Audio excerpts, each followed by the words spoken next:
Quand on parle de paradoxe du marketing du client connecté, on va d'abord s'interroger sur les mythes de la connectivité et de la manière de les briser au mieux.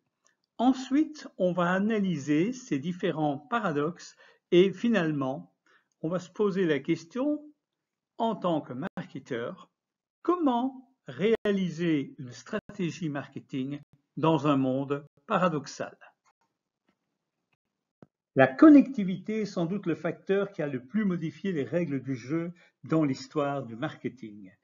Elle est souvent perçue comme une simple application de la technologie avec laquelle les spécialistes du marketing doivent composer. Or, se limiter à cette vision serait une erreur. Une vision plus large de la connectivité est nécessaire. S'il est vrai qu'elle repose bien sur la technologie de l'écran et d'Internet, son importance est beaucoup plus stratégique.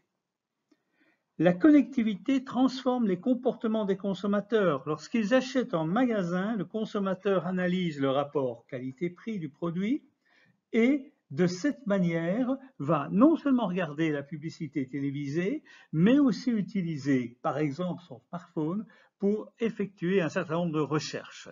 On verra ainsi une augmentation de cette connectivité sur le point de vente, on verra se développer l'omnicanalité et en même temps, simultanément, une diminution des coûts d'interaction. L'accès au marché sera facilité car les barrières à l'entrée seront diminuées et le résultat conduira l'entreprise à augmenter la rapidité d'échange et donc la dynamique du marché. Sous l'angle marketing, le marketeur devra développer de nouveaux produits, les délais de construction de la marque vont être plus rapides et il devra collaborer avec les clients et avec les concurrents. Le marché sera la cible globale. De ce fait, il convient de développer une approche holistique de la connectivité, ne pas non seulement se limiter à une génération, par exemple les natifs numériques, non seulement parce que ces natifs, ils utilisent déjà la connectivité, mais en plus ils inspirent leur aîné dans cette technologie. Et au fur et à mesure que la population mondiale vieillit, les natifs numériques deviendront la majorité des consommateurs et la connectivité finira par devenir un mode de communication habituel. En résumé, la connectivité transcende la technologie des tranches d'âge. Elle a transformé la cible du marketing, le marché. Notons aussi que non seulement elle a transformé cette cible, mais elle nécessite une approche expérientielle, c'est-à-dire la nécessité pour le consommateur de la tester. Mais ce modèle crée aussi des paradoxes et le client connecté. Premier paradoxe, c'est que le client connecté est connecté d'une part virtuellement, mais aussi de manière réelle au produit.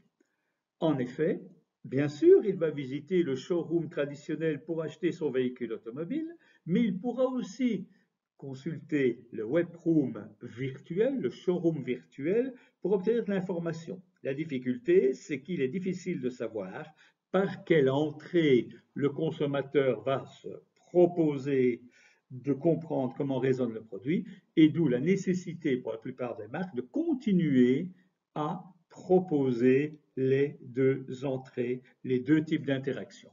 Deuxième chose, le client est de plus en plus averti, il peut obtenir énormément d'informations, il s'informe auprès des tiers, etc.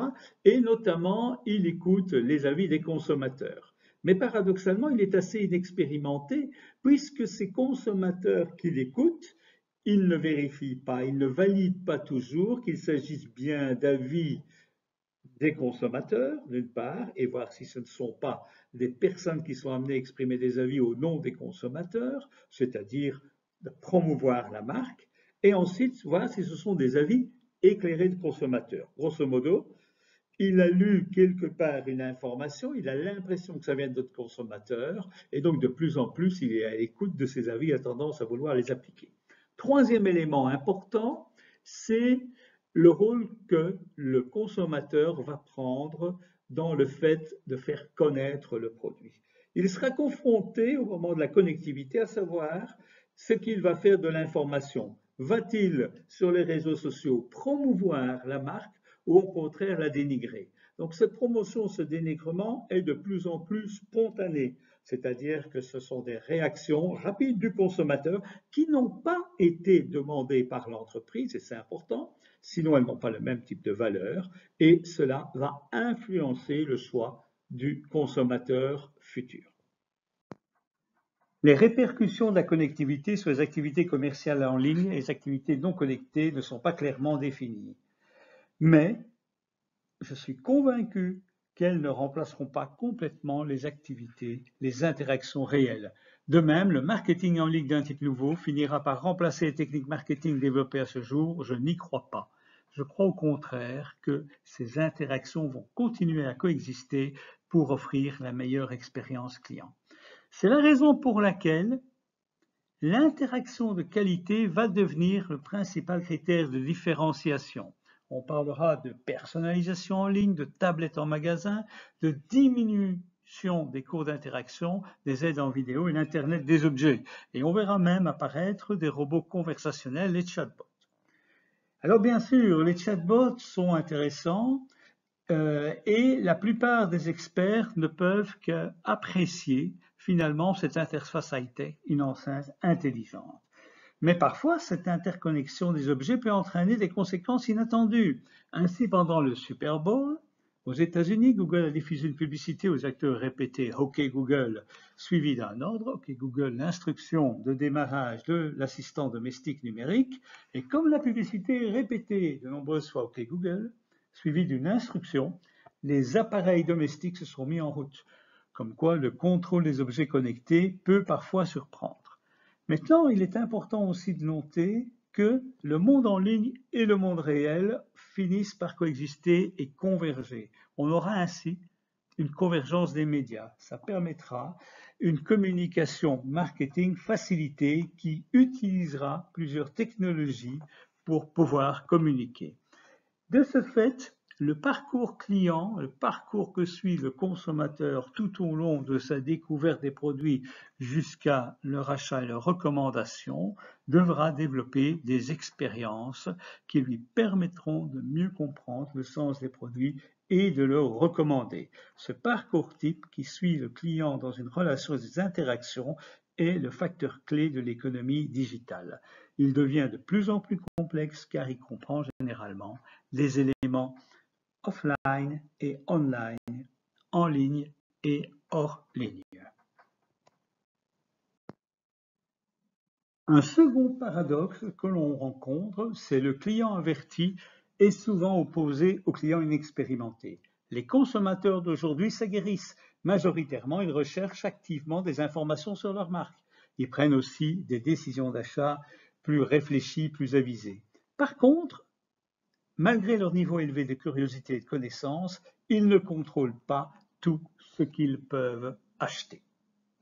Les clients aujourd'hui sont devenus très dépendants des avis des autres. Souvent, le discours d'autrui surpasse les préférences individuelles et les communications marketing. La connectivité est elle-même responsable de cet état de fait, malgré le fait qu'elle apporte protection et confiance. Toute la question va être que faire? Quels sont les défis que les professionnels du marketing devront relever? En fait, le défi sera double.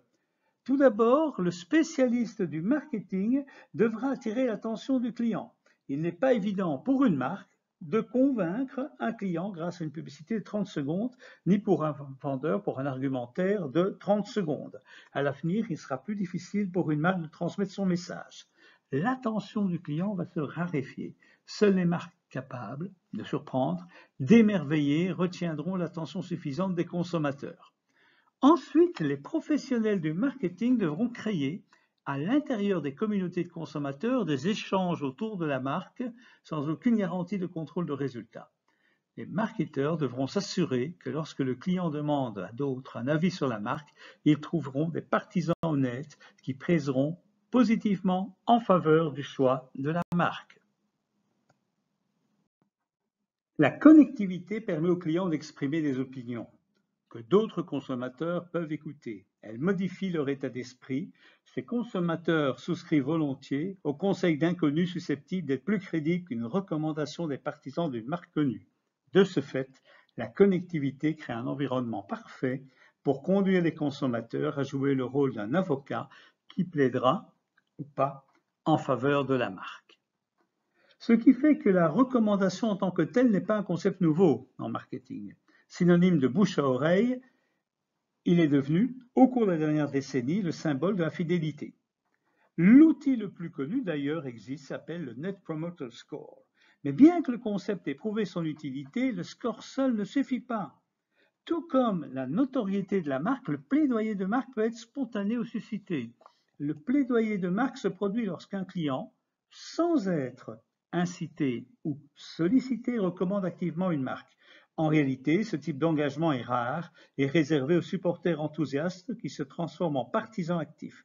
Une autre forme de plaidoyer est le plaidoyer réactif, une recommandation de marque qui résulte d'un déclenchement suite à d'autres réactions. Ce type de réponse, bien que très répandu, est en attente et doit être activé. Lorsqu'une marque est capable de faire réagir par des plaidoyers réactifs, elle doit être activée soit par des demandes de renseignement client, soit par un plaidoyer négatif. Enfin, la marque doit gérer l'équilibre entre ses partisans et adversaires et posséder une nouvelle force de vente. Toute marque présentant un caractère fort sera probablement toujours impopulaire auprès d'un segment de marché. Et donc, elle a besoin d'une force de vente imparable, une armée de partisans qui sont prêts à défendre la marque dans le monde numérique. Les mutations actuelles créent un ensemble de paradoxes à prendre en compte, dont celui consiste à articuler la présence dans le monde réel et le monde virtuel. Alors, ces deux mondes doivent fonctionner de commun accord et la marque doit articuler sa présence dans ces deux mondes pour fournir une expérience client supérieure et faire argumenter en sa faveur. Il faudra aussi gérer le paradoxe entre le consommateur averti et celui plus inexpérimenté. Tous les deux sont devenus très dépendants, je dirais même trop dépendants, des opinions articulées par d'autres. Et ce n'est pas d'office problématique, mais ça veut dire que la marque doit développer ses propres partisans.